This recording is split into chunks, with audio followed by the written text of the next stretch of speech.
Heureuse année 2025, très chers téléspectateurs et téléspectatrices, bienvenue à cette nouvelle tranche d'émission dénommée Prouesse patriotique. Mesdames et messieurs, je suis vraiment très heureux de vous savoir, également très nombreux devant vos petits écrans pour suivre cette émission bilingue. En fait, sur ce plateau, je ne suis pas seul. Je suis accompagné par trois confrères journalistes, mais également un analyste politique avec qui on va pouvoir s'atteler sur les différentes prouesses que réalise le ministre Doudou Famba. Des Finances, bien évidemment. D'emblée, je suis à l'extrême gauche. Il y a notre confrère Jean-Paul Kabongo, éditeur du magazine Congo Émergent, à qui je dis bienvenue, mon confrère. Merci. Et à ses côtés, il y a notre frère et analyste politique, Hervé Wamba, à qui je dis bienvenue. Également, M. Jean-Didier Moutoumbo, éditeur adjoint du magazine Les Devenirs d'Afrique, à qui je dis également bienvenue. Oui, merci. Et à ma droite, il y a notre ami Aimé Ilolo Mboyo, manager du magazine Congo Émergent, à qui je dis également bienvenue. Merci. D'emblée, ou d'entrée de jeu, nous attaquons directement à la question relative aux prouesses et aux différentes actions que mène le ministre Doudou Famba. Cher confrère Jean-Paul Kabongo, vous êtes bien évidemment éditeur. Est-ce qu'on peut en savoir, nous avions vu à travers certaines télévisions de la place de notre pays, la République démocratique du Congo, où le ministre Doudou Famba a été plébiscité, on lui a octroyé des trophées, mais également des décernements, des diplômes de mérite au regard des loyaux services qu'il ne cesse de rendre à la nation congolaise. Est-ce que tous ces trophées et diplômes sont-ils justifiés d'après vous? Parce que nous sommes bilingues, cette émission est bilingue. Oui, merci, cher confrère, pour la parole. D'entrée de jeu, je pense que le ministre Doudou Famba n'a pas démérité. Alors, c'est un entrant. Alors, un nouveau visage dans le gouvernement, mais qui n'a pas attendu pour mettre sa matière grise à l'œuvre, au service. Alors, il n'a pas démérité parce que, vous savez, le secteur de finance, c'est un secteur sensible et plus complexe. Mais en tant qu'averti, il est venu avec des ambitions. Il a mis en place des réformes. Ça veut dire que ce n'est pas un parvenu. Il avait déjà un plan, il avait déjà une politique dans sa tête. Et une fois arrivé en fonction, il a mis en place des réformes structurelles assez salvatrices pour les finances de notre pays. Alors, vous savez, si l'on aborde ces sujets sur le plan, d'un point de vue structurel comme ça se présente, les gens n'auront pas tendance à comprendre ou à saisir la portée de toutes ces réformes. Mais je vais en arriver. Je reste sur le plan structurel. Le ministre Doudou Famba, il a mis en place des réformes sur le règlement général de la comptabilité publique. Ce sont des réformes qui instaurent un cadre de gouvernance clair. Ça veut dire la transparence chez tous les acteurs financiers. Ça, c'est une politique de rapprochement de tous ses partenaires, de tous ceux qui sont sous sa tutelle. Il a mis un cadre légal pour qu'il y ait transparence. À part ça, il a mis en place un compte unique du Trésor pour la centralisation de ressources. C'est pour éviter, effectivement la dispersion de fonds. Voilà. Ça, ce sont des réformes assez salvatrices parce que les circuits financiers tels qu'ils étaient présentés dans notre pays, il y avait beaucoup de coulage des capitaux. Il y avait de fuites de capitaux et les trésors publics ont peiné. Avec certains ministres précédents. Bon, je ne veux pas citer les gens. Mais je dis que ce sont des réformes qui étaient salvatrices, d'autant plus qu'il n'y en avait pas. Et à part ça, il a réorganisé la direction générale du Trésor de la comptabilité pour renforcer les missions de l'organisation et le fonctionnement de toute cette direction. Il a mis en place un bon nombre de réformes.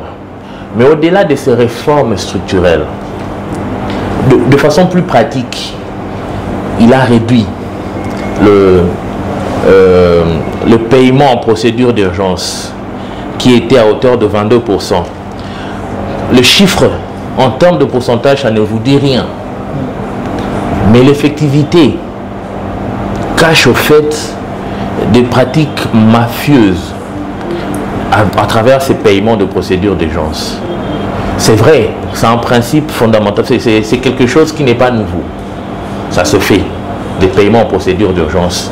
Mais on avait constaté que c'était au fait une brèche créée par les dirigeants de tous ces précédents régimes pour au fait favoriser la fuite des capitaux.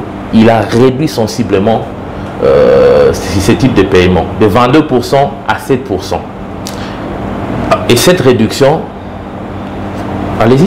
Allez, par rapport à tout ce que vous venez d'évoquer, est-ce que l'on peut dire de tels argumentaires ou des actions auxquelles le ministre a pu poser depuis qu'il est là comme ministre, est-ce que l'on peut dire à ce stade, parmi de la ménagère subissent quand même, comment dire, en tire quand même bénéfice au-delà du fait que vous venez d'évoquer des éléments probants? C'est automatique. C'est automatique parce que le retombé, c'est quoi en fait le retombé? Parce que quand on met en place toute ce réforme, c'est une façon de garantir la gestion rigoureuse de ressources de l'État et renforcer la transparence et réduire les pratiques financières illicites. Quand les pratiques financières illicites sont réduites, ça renforce le trésor public et ça donne au fait de la respiration au gouvernement pour pouvoir renforcer les autres secteurs qui avaient des déficits en finances. Par exemple, vous allez apprendre que pendant le mandat du ministre, il y a dans le secteur par exemple de l'éducation ou un autre secteur, il y a eu des augmentations, il y a eu la régularisation par exemple de la paye. Il y a eu telle avancée, et il y aura une sensibilité inévitable dans le panier de la ménagère. Ceux qui m'ont kende, na poche abatou, et zongi na caisse à l'État, pour gestion orthodoxe, pour gestion est bien canalisé. Bon, on a un kende, babakisel ba médecin, bon, on a un kende, et qui peut effort de guerre, bon, on a un kende, babakisel ba médecin, babakisel ba enseignant. Donc tout ça c'est Doudou Famba. C'est Doudou Famba. Voilà, très bien. Comment, cher ami Hervé, de ton côté, il pose un analyste politique. Tu maîtrises quand même un certain nombre de questions sociopolitiques dans notre pays. C'est vrai que comme notre frère ou notre confrère Jean-Paul venait d'évoquer un certain nombre d'éléments probants concernant les ministres Doudou Famba. Est-ce que l'on peut dire au stade actuel les réformes sont-elles réelles? D'après les réformes, il y aura différentes réformes, aussi un ministère à finances. Voilà. Oui, déjà merci pour la parole. Au sein du ministère de Finances, les réformes que venait d'évoquer mon frère éditeur, elle est vraiment réelle puisque dès son avènement au ministère des Finances, le ministre des Finances, Famba, a initié plusieurs réformes. Il a initié plusieurs réformes majeures pour optimiser la gestion publique. Le Conseil des ministres a adopté 4 projets de décrets de réforme de finances publiques. C'était au mois d'octobre 2024, le 4 octobre 2024 si je ne m'abuse pas. Et il s'agissait de 7 projets de loi. S'il faudrait qu'on puisse citer ne serait-ce 4 quelques projets, il y a le projet de décret modifiant le règlement général de la comptabilité publique, RGCP. Il y a le projet de décret modifiant le fonctionnement du compte unique, CUT. Donc là vraiment ce sont des projets, peut-être à l'entendre parler, on n'a pas eu le temps peut-être de décortiquer, mais ce sont des projets vraiment majeurs. Il y a le projet de décret concernant la direction générale du trésor et de la comptabilité publique. Et le 4e, il y a le projet de décret fixant les procédures d'encaissement et de comptabilisation de recettes publiques. Donc je dirais, par rapport à votre question, que le ministre Doudou Famba, dès son avènement au ministère des Finances, il a fait des réformes. Importantes alors. Des réformes importantes. Je dirais peut-être, il s'est dit, Bon, voilà, je suis maintenant, je suis ministre de Finances.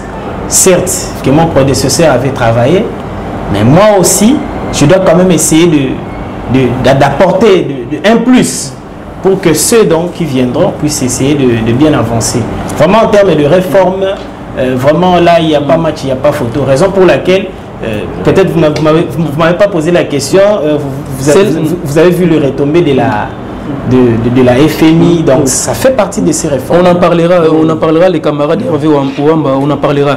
Nous sommes dans le banc aux côtés de notre ami Jean-Didier Moutoumbu, l'éditeur directeur général adjoint du magazine Les Devenirs d'Afrique. Il faudra qu'on aborde la question relative aux relations qui serait au beau fixe entre les ministres Doudou Famba des Finances ainsi que la régie financière. Donc, Jean Didier essaie un peu à expliquer est-ce la relation entre les ministres Doudou Famba et la régie financière est au beau fixe et puis comme le ministre, il me semble que le ministre c'est le 25.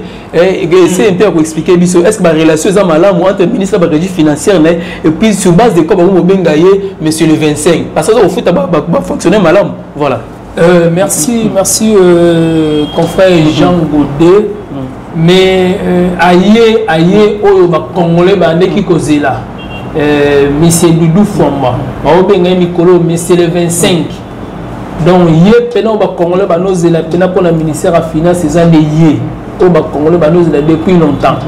Donc relation dans la registre financier on a DGI, DGRAL, DGDA et ça vraiment il y a malamu parce que la relation il y a malamu par rapport il y a ni que ce qui relation malamu vous avez des ministres na ba entreprise on a mis ça toi les qui a malamu té mais le ba pour ces ministres ngeza la boité vraiment relation na bango na ministre ya malamu donc monsieur le 25 vraiment makambo ça la pour na mboka au Congo et zalana nous tête comme comment yango lelo par rapport à prédécesseur na yo baleka par rapport ya bato baleka ta liboso na yo wana na ministère de finance yango lelo comme benga mais c'est le 25 tous les fonctionnaires à l'état total ineti par exemple na ministère ya santé ba médecin ba neki ko futa maté aligner plus ou moins 1400 médecins au ba comme ko futa malelo ba sala plus ou moins 9 ans ou ta ba futa maraté et puis abakisser ba bon salaire mususu donc ba médecin mais c'est le 25 ba enseignant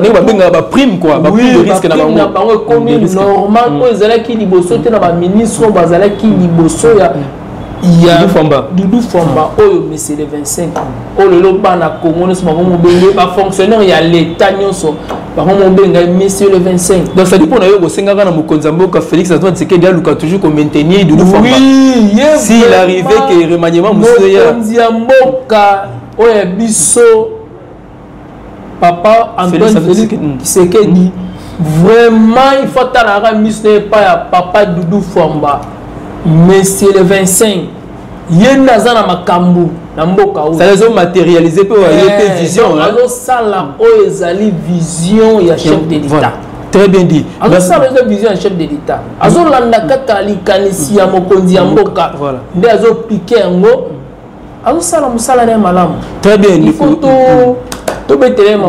c'est bien dit tozonge lisusu toye plutôt lisusu comment auprès de notre frère et ami confrère le manager du magazine Congo Émergent Aimé Ile Lomboyo ndeko nangai yoza ndeko Équateur est au stade actuel est-il le seul ministre parmi tant d'autres de gouvernement il y a maman Judith comment Soumino Tuluka d'après yo mais quand un peu kolimbola biso d'après yo. Merci pour la parole. Na koloba boyelo ko tuni bangala na koloba pe na lingala monsieur Doudou Famba certes aza excellent parce que tout bien avant excellence pour la peut pas exceller donc là na lobi kaza excellence ya kombo kakate ya misala parce que bande kolanga ba confrère ba lobi yango donc c'est vraiment une excellence na nenga ya koloba mais na M majuscule parce que Kobenga bato FMI pour la pesa biso confiance dans les 20 années passées ezaki makamba bongo te tu savez qu'on souffrir pour la bonne relation na FMI mais le coup là il y a qui n'a pas disposition et la musi confiance on a bien excellence mais le coup là na manager na Congo Émergent toujours préparé le moko zobima na magazine abiso et kolakisa maman ministre la première ministre maman Soumina na ba oyo bazu sungaye na gouvernement. Je ne dirais pas que na kotombolaka Doudou Famba est mon égoïste. Certes baninga balaxi musala na ye mais na ko baksape lokola ministre Mouyaya. Excellence Patrick Mouyaya vraiment la communication immédiate. Naza fier na yo. Naza fier ya boye boyo avant okoma ministre. Naza fier ya boye boyo tango nazo mono na école. Na moni que Chaumba et Miss Ntomayele. Donc il fait votre fierté hein?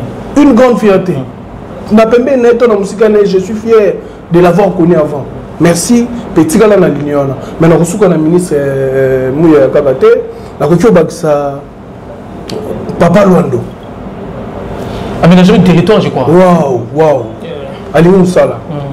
Il pas en akati Aimé Boji. Talaka magambo tozo loba budget na finance bazaka moko yango na ndesungi biso pona to avancer boy. Coup de chapeau Papa Boji mais beaucoup na magazine koya ekolakisa misala na bango po biso to lingo lobate. D'abord on a s'appelle na émission parce que nous parlons de pouvoir. Mais apparemment il y a aussi un gène important on s'appelle fierté de ce Constant Moutamba. Magambo Moutamba gudu ya kolobate.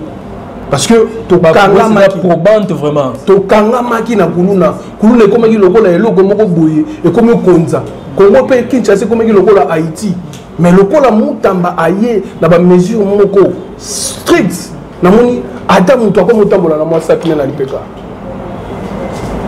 vraiment Moutamba excellence merci du sous vous êtes vraiment patriote lokola Papa Doudou Famba, le Papa Patrick Mouyaya, le Papa Aimé Boji. Vraiment, vous ça nous bien, mais vous méritez n'a pas poste aujourd'hui. Merci. Je vous en prie. Alors, quant à vous, comment notre confrère, le manager Aimé Ilolo, vous estimez que Bango Anande et Sengeli Karaba maintenir Bango de la même manière à tout le monde de Jean Didier. D'après vous estimez qu'il faut pas à la carte ma poste est ministériel. Mais moi je pense qu'on ne change pas l'équipe qui gagne. Hein. Très bien. Papa. Ceux qui vont mériter place. Parce que tu as une méritocratie. La personne qui est là et fait des résultats, c'est à maintenir. Peut-être que tu as une efficacité. Mais si on a déjà des konanga, je ne le change pas. Attends la ambition politique des influences politiques. Moi je ne pense pas changer une personne par influence politique pour tout ça parce que l'intérêt n'a pas patriotique. Donc ça n'a pas place. Très bien dit, merci. Jean-Paul, je commencerai par vous parce que Jean-Paul Kabongo, aux éditeurs bien évidemment à Congo émergent. C'est-à-dire nous avions vu à travers la télévision, il y a Congo, même étranger. Et le ministre de Famba, c'est ça qui l'institut Bretton Woods pour aider tous les prêts autosuis. Est-ce que ça va pour l'illuminé, c'est ça qui va tout comment? Il y a un monde justement, tant on a qui bande de Kobalobi, Makambo FMI, Kobolobi, Ango, Boleki, Kalikolo, c'est ça, Makambo et ça la marana lopete. FMI endémique au PS après, on a plus de 2,9 milliards. de dollars, ce n'est pas parce que c'est Péline et Doudou Famba, mais c'est parce qu'en amont, il y a eu un fonctionnement. N'engemo ya kosala makambu, o ekutani na nengo bango bazela sama. Voilà. C'est-à-dire FMI et koyate ko pesa mbongo nango, place politique budgétaire to monétaire eza ya mabe. Très bien. FMI et koyate ko pesa mbongo na bango, place oyo bozo organiser makambo finance, circuit financier eza opaque. Très bien. Il y a malamu FMI koyate ko pesa mbongo na bango, place au climat des affaires eza malongate. C'est-à-dire que Doudou Famba en amont t'envoyer à mettre en place politique au sein de la Makambu où ils ont rencontré l'exigence de l'institution financière internationale. Ils ont montré que dans le PT, FMI bandimi ko pesa biso mbongo 2,9 milliards. Au pays ils ont orientation nango déjà. Au yebi que au ekokinde na secteur boy, au ekokinde na secteur boy. Donc préwana FMI tozui eza parce que Doudou Famba naboka sinaye na ndenge na ya ko sala makambo management na ndenge na ya ko kamba mbongo misolo kolanda kaka politique ya chef de l'état hein ndenge lingi za secteur financier wana za la 100 makambo etala esambola na transparence ezala te ke o bosalaki boye mbongo ebimaki boye sali makambo ndenge esengeli kosala te yango ndenge atambusaki misolo ya mboka ekutani na baexigence ya FMI nde baoctroye mpe wana na pete donc eza baeffort ya ministre et puis comment ça orthodoxie na ye na gestion na ndenge azotambusa misolo ya mboka na rigueur la rigueur aza nango wana c'est-à-dire mpona yo esengeli tobetela ministre maboko na exploit tobenga o exploit mais maboko yo ozela kutobe kozwa nanu mbongo wana déjà yango eza likambo parce que oyebi nini mboka na biso tokotisaka mbongo tosalaka barecette kasi okokaka mbala moko te kosunga biso kosala misala kolandisa politique ya chef de l'état mbongo wana eyaka en appui par rapport à programme projection ya mboka donc ozwa déjà mbongo wana oyo ekosalaki lobby nzela boye tongama oyo ekosalaki lobby banani bafutama na retard te eza likambo ya kobetela maboko makasi eza politique oyo azokota mpenza na makanisi ya mokonzi ya mboka azokota na makanisi ya mokonzi mpo mbongo wana ekosala banzela mbongo wana ekotonga baekole mbongo wana ekosala makambo nyonso peuple azali nango mposa mpona kokokisa slogan oyo ya biso wana ya le peuple d'abord très bien ekokende na makambo ebele donc eza likambo ya kobetela maboko donc tobeteli excellence Doudou Fwamba maboko makasi bo oyo azosala omoni bakoki koloba parce makambo bakoloba soki ekokani te na misalo ezosalama ça sert à rien. Très bien, camarade éditeur, comment Jean-Paul Kabongo du magazine, bien évidemment, comment émergent. Tu es pas de Hervé, il y a aux analystes politiques. C'est-à-dire, au stade actuel, il faut qu'on mette la excellence Maboko, qu'on féliciter au regard, il y a prouesse, au regard, il y a loyaux service au rang de la nation congolaise. L'autre monde a des parts et d'autres à travers la nation congolaise. Monsieur le Zombi Mara et pas Doudou Fwamba. C'est-à-dire Doudou Fwamba qui sera toujours dans le Malamu. Et puis il y a toujours fierté en Boka vis-à-vis de l'institution à Bretton Woods. Oui, les journalistes. Déjà, et logo oyo ndeko auti koloba concernant ministre Doudou Fwamba ezelo d'abord ya mutuya et logo photo yeba moni président abandai ko souffrir. Bon, quand je parle de président, on voit président de la République Félix Antoine Tshisekedi Tshilombo. Mais notamment ba président nyonso tout ya monde, ba konzi nyonso tout ya monde ba souffrir ne logo moko o bazara na ngweza batu ya confiance, batu nini o ba rozala o ya ko assumer responsabilité morobo o soki président Vandi ayebi ke awsala makambo wana malamu ba konzi ebele ba souffrir ne loko wana. C'est-à-dire batu mingi soki mutu amati akoy mukonzi batu mingi balandaka ye. Mais na kolandana nde batu baolanda siko problème ezalaka yo o baolanda est-ce que batu a confiance bazali à l'image ce tobito chitata ya Yesu. Moi, dans Zambé, la Bible était, puisque Jésus-Christ avait beaucoup de disciples, mais parmi les disciples, il y en a très pas bien à 4. C'est-à-dire, nous tous sommes mon consi, bateau belé balandaka, mais premier zaï, au balanda, est-ce que parmi les bateaux, c'est un bateau qui s'est démarqué? Ça dépend de Doudou Fwamba. Oui, c'est une personne qu'il faut à la place qu'il faut. On a depuis finance et à la finance et l'engia finance dans sentiment finance de mon et pas à Doudou Fwamba. Mouto kokaina Doudou Fwamba azate. Ezate pour le marché ba mo, ezate pour le sentiment, ezate pour azaboga, pour azalongi kitoko. Yango to lo babongo ezate ce quoi que ce soit non, eza par rapport il y a ba avancer. C'est-à-dire ils ont matérialisé la vision mon Konzamboka. Ils ont matérialisé la vision mon Konzamboka. Ah wa to on a déjà to échange ah ils stable jusqu'ici ils stable. Doudou Fwamba depuis aye na pouvoir depuis juin ti comme décembre de mois de juillet ti comme décembre RDC et ça les recettes il y a 164 milliards de francs congolais de juin à décembre. Il y a une baisse il y a inflation il y a 20% hein à 12,5%. Nous ça la stabilité à taux d'échange. Aux monde taux d'échange ces vanda bongo et ça pas mbaté bat ba mona ngo le roi so pendenité et ça te ba bongo ba kabel biso ngo yo sala boy FMI et esima taux de chance voyez déjà dans mon salaire qui déjà avant ça déjà ma base raison il y a ba réforme il y a salaire qui n'est pas c'est-à-dire donc ba retomber il y a ba réforme j'allais dire donc c'est-à-dire tant voyez à côté finance denga monnaie ezalo roi osombinda oye ba pesio ndako ndako ano moni ezala ngo bien mais otali so dans niveau oyozo lingela ndako ane zalela c'est-à-dire embellir au créer c'est ce que Doudou Fwamba a fait le faire Doudou Fwamba donc nenga côté la finance hein na makambo asali dans un moto photo betele maboko ba ministre baleke belé na finance mais na temps oya asali kaka asali temps qui mais t'as la toujours bah FMI t'as la réforme bah retomber à réforme t'as la stabilité à taux de change dans un monde oh peut-être bah tu vas comprendre mais bah tu vas comprendre après donc sa philosophie quoi oui sa philosophie tu vas comprendre après mais bon nombre déjà batu oh bah ça viré oh bah l'année la rapé bah homme politique puisque généralement ici au Congo bah tout mingi bah linga koyoka bah spéculation Ozomona balinga kolandela vraiment le fin fanté. Oyoki est-ce que ozana soubassement ezate. Ozomona déjà il faut que ba finance ça a 4 composantes dango. Ozomona il y a 4 composantes de la finance. Lesquelles oui rapidement oui. Recettes, dépenses, solde, na dette. Babilo ko on attend ozoya en tant que ministre de finance, il faut yeba.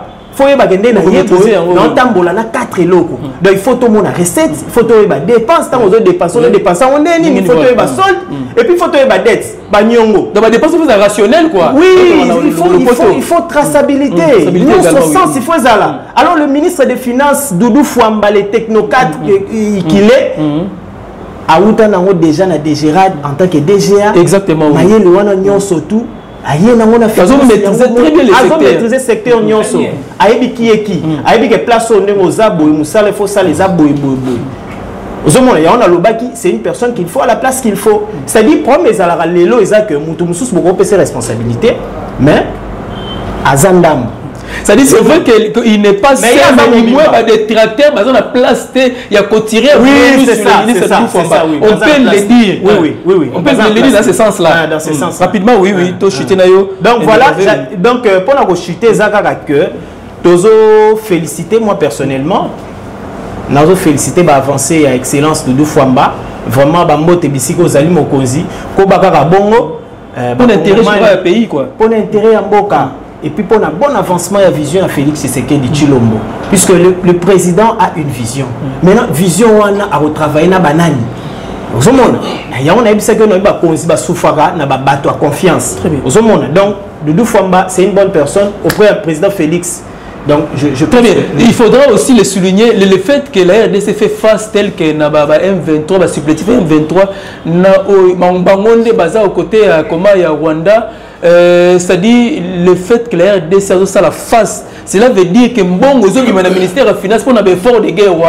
Matos c'est sérieux quoi, pays à son matos sérieux. Et cela veut dire que c'est aussi comme en une partie le ministère de la Finance a débloqué Mbongo c'est que non to acquérir matos en ningona. Ndeko Jean d'idée rapidement pour la Yozo Kumisaka ministre à chaque fois ministre Doudou Fwamba, les champions, il y a des recettes, les champions, il y a salaire, il y a des fonctionnaires. Est-ce qu'on a eu les lots, Félix Antoine Tshisekedi, il faut toujours reposer ou avoir confiance sur les ministres de Doudou Fwamba.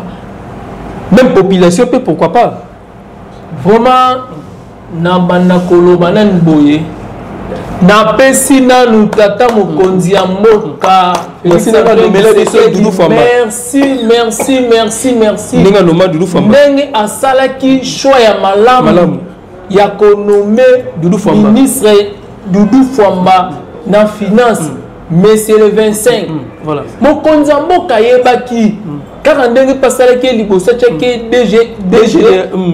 ya de Gérard oui asalaki malamu ndenge misu na etalaki vers Doudou Fwamba c'est le 25 donc okumisa kaka parce que azali mutu malamu na kati ya mboka oyo aza n'importe qui te na kati ya Congo awa ndeko papa ya vauti oloba sikoyo alobi donc aza nyonso mpona mboka na biso awa aza complet donc bato nyonso dans sa tâche misu na bango eza ya mabe mpona monsieur le 25 toyebisi bino bokokoka ye te bokokoka ata mokolo moko te ndenge ezala toyoka ata banungunungu moke koto etelaka tourné mais pas Doudou jusqu'ici aza blanc comme la neige aza lokola uniforme ya pembe eza ta na tache moko ya mafuta te.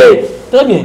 Na gouvernement ya mama Souminwa très bien aza na tache ata moke te azali mutu moko omoni ye na mokonza mboka bazala libela na libela po mboka ezonga malamu aza mutu malamu mpona kogere misolo ya mboka aboyi makambo badeteo badeteo wana bato ebele bakoprofite nango nyongo peut-être extérieur ikonso mboka bato ebele bakobima wana baministre bazwaka bapourcentage bacabinet ya ministre badirecteur banani bazwaka bapourcentage parce que il faut signaler moi j'avais pas dit c'est vrai et ça n'a pas tout l'état n'a pas mais généralement il comme un cop et comme un cop oui c'est vrai ça c'est vrai comme un cop le Congo 100 000 l'état pour éviter tovimbisa yango voilà et là on a dit 100 000 1 million et au foot après 10 ans 5 ans nde bato ebele bakoma bobo ya makambo wana kasi ndeko Doudou Fwamba aboyi nayeba biloko wana donc j'allais dire pour bakisa koparaphraser ndeko Jean-Paul alobi koboya c'est trop dur mais sikoyo aboyi nde babiloko bazoloba ba rétro commission donc la rétro-commission. C'est-à-dire normal. La circuit administratif normal, oui. Très bien. C'est appauvrir le pays, s'il faut dire ainsi. C'est pas appauvrir le pays et puis image pays. Il y a beaucoup de malamouté. Rapidement, tu comme chuté déjà, aimé Ilolo. Comment d'après, est-ce que vous argumentez dans moi, Mouké, na Oyo, Jean-Paul Aouti, sur le DTO, est-ce eza malamu ou les amalamu de la part il y a décision au ministre Azwaki alobi boye mboka oyo ponga naza mwana Kinshasa nayebi makambo eleka mboka oyo sobo tie ba règle te eza zamba ministre ayaki lokola moto azalaka na bantité ayebi makambo elekaka alingi anormaliser yango parce que Congolais fa mériter salaire na ye eza na bamususu bavandaka na bandako basaka eloko te ayebi kaka eno naza na mutu na finance eloko ekoleka boye tokoleka tozwa mbongo bazosala mosala te ntango bazoyiba bongo to bazozwa bongo bazosolutionne baproblème ya bacongolais te parce que toza na besoin mbongo ekoma ebele na finance mpo moto aza kuna na fefa kongo amona ata mwinda eza na bato mosusu bakobotama ti bakofa na kongo bakomona mwinda te mpo nini mbongo ya kosala mwinda ekende kuna eza te zolanda ndeko na ngai papa Doudou Fwamba il faut kopambola ye il faut kosenga mpe nzambe asunga ye abakisi su mayele parce que atelema na baeffort oyo asali te amultiplie sous baeffort mpo tomona barésultat exactement le pays est en arrière mboka ezongaki nsima mingi parce que bamécanisme ya mitema mabe ya bato etondaki ozomona ameme problème ya guerre na este eza kaka makambo ya baintérêt yango wana mpe ezalaki ntina politique na biso mais soki toza na bato ya boye 20-30 na esprit wana seke mpena prouesse patriotique ezomona na bapeuple nango ça c'est bien nayebi président moko alobaki aza ta na 13 personnes te mais maman la ministre nayebi soki oza na 10 bosunga peuple mais bosunga président parce que ye asalaki discours mpona kopesa population espoir bolamuka lisusu bobakisa mayele mpo bosoutenir sur la même lancée mpona koavance tolingi ntango bokóma na 2028 discours elandamaka moto omoni mpo tokosenga président aloba mingi te mais alakisa misala na ye donc bino bosunga mpo tomona misala. Merci. Merci mesdames et messieurs, vous nous avez suivis de partout. Mesdames et messieurs, nous y voici à la fin de cette tranche d'émission, la prouesse patriotique. C'était un sujet important auquel nous avions débattu au cours de cette tranche d'émission. Mais il faudra poursuivre ce sujet parce qu'il est vraiment important pour le social des Congolais. À nous revoir très prochainement. Merci beaucoup. Et à vous, mes amis avec qui nous avions partagé ces sujets. Merci.